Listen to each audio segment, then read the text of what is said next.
দুর্নীতির 2 মামলায় কারাবন্দী ছিলেন BNP chairperson Begum Khaleda Zia. 5 August পরবর্তী আইনি প্রক্রিয়ায় অভিযোগ মিথ্যা প্রমাণ হওয়ায় সর্বোচ্চ আদালত থেকে খালাসও পান তিনি।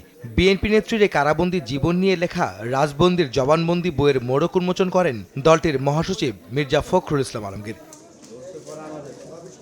গুলশানে আয়োজিত এই অনুষ্ঠানে তিনি বলেন, দলীয় কর্মীদের আন্দোলনেই বেগম খালেদা জিয়া দেশের বাইরে চিকিৎসা নেয়ার সুযোগ পেয়েছেন। মামলা প্রত্যাহার ও তা থেকে মুক্তি পেলেই তারেক রহমান দেশে ফিরবেন বলেও জানান মির্জা ফখরুল। যারা লড়াই করেছে,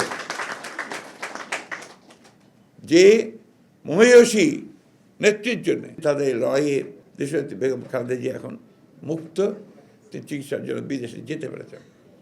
আমাদের ভারপ্রাপ্ত চেয়ারম্যান সাহেব তিনি মুক্ত হবেন অল্প দিনের মধ্যেই পুরোপুরি কেস থেকে, তিনিও এসে আমাদের মাঝে উপস্থিত হবেন ইনশাআল্লাহ। জুলাই গণঅভ্যুত্থানের পর কিছু মানুষ দেশে বিভক্তি তৈরি করছে অভিযোগ করে বিএনপি মহাসচিব বলেন, ক্ষমতায় থাকতে অশুভ প্রতিযোগিতা করছেন কেউ কেউ। বিভেদ রুখে দিয়ে সবাইকে ঐক্যবদ্ধ থাকারও আহ্বান জানান তিনি। হাসিনা চলে যাওয়ার পর থেকে, পালানোর পর থেকে আমরা কেন জানি না নিজেদেরকে আবার সেই পুরো বিশ্বাস ফিরিয়ে আনতে পারছি না, ঐক্যের জায়গাটাতে থাকতে পারছি না।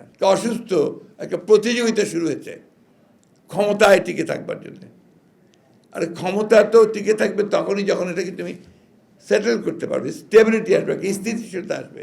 আমি জানি না, কিছু মানুষ একেবারে যেন ডেসপারেট হয়ে গেছে যে তার দেশকে ভাগ করবে, আবার জনগণকে বিভক্ত করবে। এখন বিভিন্ন রকম কথা বলছে, বিভিন্ন রকম আপনার উস্কানি দিচ্ছে, উস্কানিমূলক কথা হচ্ছে। আপনারা দয়া করে এগুলোর মধ্যে যাবেন না।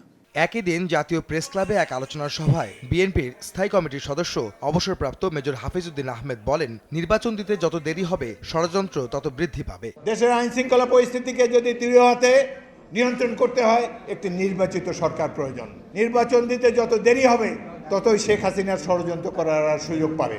এদিকে বিএনপির প্রতিষ্ঠাতা সাবেক রাষ্ট্রপতি জিয়াউর রহমানের সমাধিতে ফুল দিয়ে শ্রদ্ধা জানিয়েছেন 15 বছর পর দেশে ফেরা যুক্তরাজ্য শাখা স্বেচ্ছাসেবক দলের সভাপতি নাসির আহমেদ শাহিন।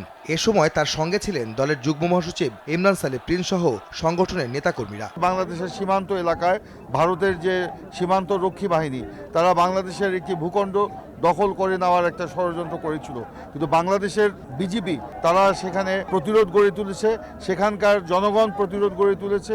আমরা এই জন্য বিজেপিকে আমরা ধন্যবাদ জানাই, এবং বিদেশে বসে যারা বাংলাদেশের এই স্বাধীনতা সার্বভৌমত্ব বিরুদ্ধে ষড়যন্ত্র করছে, তাদের বিরুদ্ধেও আমরা বাংলাদেশে প্রতিরোধ গড়ে তুলব। আমরা এই দেশের মানুষের পক্ষে কাজ করে গিয়েছিলাম।